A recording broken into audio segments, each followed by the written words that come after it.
The next topic is probably the area that creates more confusion than any other part of the agreement: confidentiality. Parents often come into parenting coordination with very different assumptions. Some believe everything they tell the parenting coordinator is confidential. Others believe the other parent has a right to see everything. Interestingly, both assumptions are usually wrong. The reality is much more nuanced. We're going to talk about what is confidential, what isn't, and why the agreement treats different types of information differently. Okay, Corey, I'm already confused. If I meet with a counselor, things are confidential. If I meet with my lawyer, things are confidential. So let's start with the simplest question. Is parenting coordination confidential? The answer is sometimes. And I know that's probably not the answer people want. The Parenting Coordination Agreement creates different categories of information. Some information is treated as confidential. Some information is not treated the same way. Some information may be shared. Some information may even be withheld. To understand confidentiality in parenting coordination, you have to understand those different categories.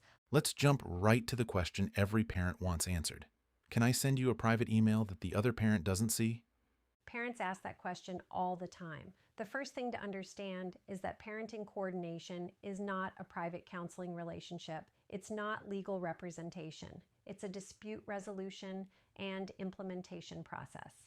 That means I may need to use information to help parents resolve issues, facilitate discussions, make recommendations, or make determinations. So parents should be very cautious about assuming that ordinary communications are completely private. That sounds scary. Are you saying nothing is confidential? No, that's where many people misunderstand the agreement. Screening information is treated differently. When we discussed family violence screening in our last episode, we talked about separate intake meetings. The agreement specifically treats intake forms, screening interviews, and family violence screening information differently. Those communications are generally protected because the screening process requires people to speak candidly about safety concerns, power imbalances, and family violence issues. So there is a category of information that receives special protection. Why not just make everything confidential? Wouldn't that be easier? It would be simpler, but it would make parenting coordination much less effective. Remember what parenting coordination is designed to do. It's designed to help implement parenting arrangements. It's designed to resolve disputes. It's designed to help move families forward. Those functions often require the parenting coordinator to gather information, communicate with both parents, speak with professionals, and evaluate competing positions. A completely confidential model would make that very difficult. Can you give an example? Certainly. Imagine a dispute about school attendance. One parent tells me that the child has already missed 10 days. The other parent says that's not true. I may need to obtain information from the school. I may need to discuss those facts with both parents. The process works because relevant information can be considered and used in resolving the issue. If everything was treated like private therapy, the parenting coordinator would have far less ability to assist. Let's say a teacher tells you something. Do parents automatically get to know everything that teacher said? Not necessarily. This is another area where people often make assumptions. The agreement allows the parenting coordinator to communicate with various professionals and other sources of information. At the same time, the agreement also recognizes that there may be situations where disclosure of particular information could harm a child or interfere with important relationships. In those circumstances, the parenting coordinator may decide that some information should not be disclosed. So parents don't automatically get every piece of information you've received? Not in every situation.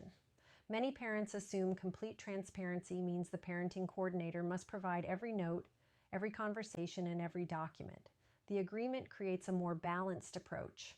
It recognizes that certain information may need protection, particularly where disclosure could negatively affect a child or an important relationship involving the child. This one surprises a lot of people. Who owns the parenting coordinator's file? Many parents assume that because they are paying for parenting coordination, they automatically own the file. The parenting coordination agreement generally says otherwise.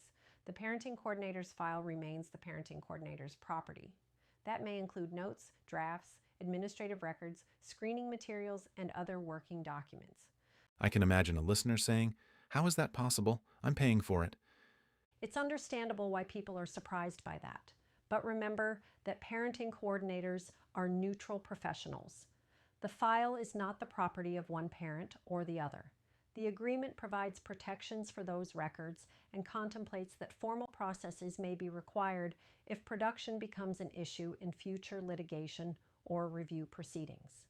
A practical question. Can I record my calls or meetings with the parenting coordinator? The Parenting Coordination Agreement specifically addresses recordings. Generally speaking, undisclosed audio or video recordings are prohibited. That applies whether the communication occurs in person, by telephone, or through MS, Teams, Zoom, or another video platform. If recording is proposed, it must generally be disclosed and appropriate consent obtained. Why is that clause there? Because the parenting coordination process is intended to support open discussion. People communicate differently when they suspect they're being secretly recorded. Also, statements can be taken out of context in a recording and only one excerpt quoted. The agreement attempts to create a process based on transparency and professionalism rather than covert recording. After years of doing this work, what's the biggest misunderstanding parents have about confidentiality? The belief that parenting coordination works exactly like therapy or exactly like lawyer-client privilege. It doesn't. Parenting coordination is a unique process. Some information receives significant protection, some information does not. Some information may be shared, some information may be withheld. When parents understand that there are different categories of information operating under different rules, the agreement begins to make much more sense. So if I'm listening to this episode while deciding whether to sign the agreement, what's the biggest thing I should remember? Don't assume. Don't assume everything is confidential. Don't assume nothing is confidential. Don't assume you automatically have access to every document. And don't assume that screening communications operate under the same rules as ordinary parenting coordination communications. The confidentiality framework only makes sense when you look at the entire agreement rather than one clause in isolation. To recap, we learned that confidentiality in parenting coordination is far more complicated than most parents expect. It isn't therapy, it isn't legal representation, and it isn't complete transparency either. It's a structured framework with different rules for different types of information. Exactly. And once parents understand those distinctions, many of their concerns about confidential information become much easier to navigate. Next, we're going to talk about what actually happens when parents disagree. Does the parenting coordinator simply decide who's right? Or is there a process before a determination is ever made?